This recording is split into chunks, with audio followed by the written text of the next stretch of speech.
India U S ആറാം വട്ട വ്യാപാര ചർച്ച ഇന്ന് ഡൽഹിയിൽ തുടങ്ങും. ഓഗസ്റ്റിൽ നടക്കാനിരുന്ന ആറാം വട്ട ചർച്ചയാണ് ഇന്ന് വീണ്ടും തുടങ്ങുന്നത്. ഇന്ത്യ യു എസ് ബന്ധം വഷളായതിനെ തുടർന്നാണ് ചർച്ച മാറ്റിയത്. ബ്രണ്ടൻ ലിഞ്ചിന്റെ നേതൃത്വത്തിലുള്ള അമേരിക്കയുടെ വ്യാപാര ചർച്ചാ സംഘം ഡൽഹിയിലെത്തി. അർജുൻ പീതാംബരൻ ചേരുന്നുണ്ട് വിശദവിവരങ്ങൾ നൽകാനായി. Arjun, good morning.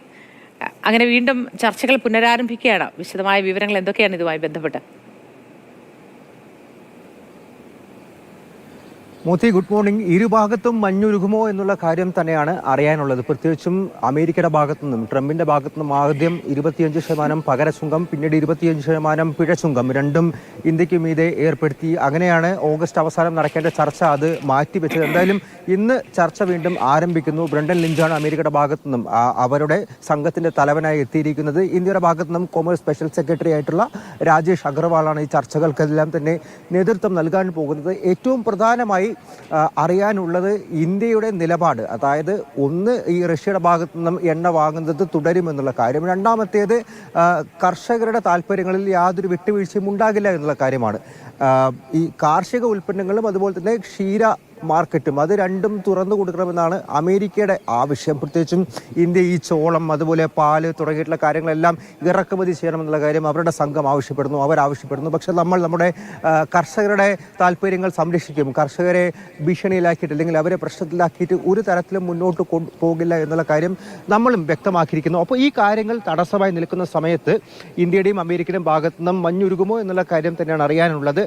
ഇത് ആറാം വട്ട ചർച്ചയാണ്. മുന്നോട്ട് ചർച്ചകൾ ഉണ്ടാകും. ആ ചർച്ചകൾക്ക് ഒരു നല്ലൊരു എൻവയോൺമെന്റ് ഉണ്ടാക്കിയെടുക്കുക, നല്ല ഒരു സാഹചര്യം ഉണ്ടാക്കിയെടുക്കുക എന്നുള്ള കാര്യം കൂടിയാണ് ഇന്ന് തുടങ്ങാൻ പോകുന്ന ചർച്ചകളുടെ പ്രധാനപ്പെട്ട ഒരു ഉദ്ദേശം എന്നുകൂടി നമുക്ക് എന്തായാലും ഈ ഒരു ഘട്ടത്തിൽ പറയാൻ സാധിക്കും.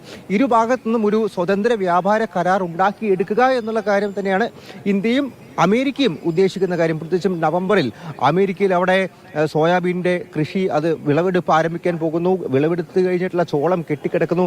ഇന്ത്യക്കും ഇന്ത്യയുടെ വ്യാപാര മേഖലയിൽ പ്രത്യേകിച്ചും നമ്മുടെ എക്സ്പോർട്ടേഴ്സ്, നമ്മുടെ കയറ്റുമതി കച്ചവടക്കാരെല്ലാവരും വലിയ രീതിയിൽ പ്രതിസന്ധിയിലാണ്. ഇപ്പോൾ ഈ തീരുവയെല്ലാം വന്ന സമയത്ത് 50% അടിച്ചേൽപ്പിച്ചിരിക്കുന്ന സമയത്ത് അവിടെയുള്ള, അതായത് അമേരിക്കയിലുള്ള പല ബയേഴ്സും നമ്മുടെ ഉൽപ്പന്നങ്ങൾ വാങ്ങാത്തൊരവസ്ഥയുണ്ടായി. അത് നിരന്തരം നീണ്ടുപോവുകയാണെങ്കിൽ ഒരുപക്ഷെ മറ്റ് സാധ്യതകൾ തേടി അവർ പോയേക്കും. അത് നമുക്ക് വലിയ രീതിയിൽ തിരിച്ചടി ഉണ്ടാവും. ഇതൊക്കെ ഒരു ഭാഗത്ത് നിൽക്കുമ്പോൾ സമയത്താണ് വളരെ പോസിറ്റീവായി പ്രധാനമന്ത്രിയും അതുപോലെ ട്രംപും വീണ്ടും സംസാരിക്കുന്നു. ഇരുവരും തമ്മിലുള്ള സംസാരമൊക്കെ നമ്മൾ എക്സിൽ വഴി, അതായത് ഈ സമൂഹ മാധ്യമങ്ങൾ വഴിയായിരുന്നു ഇരുവരും സംസാരിച്ചത്, ട്വീറ്റൊക്കെ ചെയ്തുകൊണ്ട് തന്നെ. പക്ഷേ കുറച്ചുകൂടി ലളിതമായിരിക്കുന്നു. നേരത്തെ ഉണ്ടായിരുന്ന അത്രത്തോളം ആരോപണങ്ങളോ വിമർശനങ്ങളോ ഒന്നും ഇല്ലാതെ ഇരു രാജ്യങ്ങളും വീണ്ടും ഈ ചർച്ചകൾ ആരംഭിക്കാൻ പോവുകയാണ്.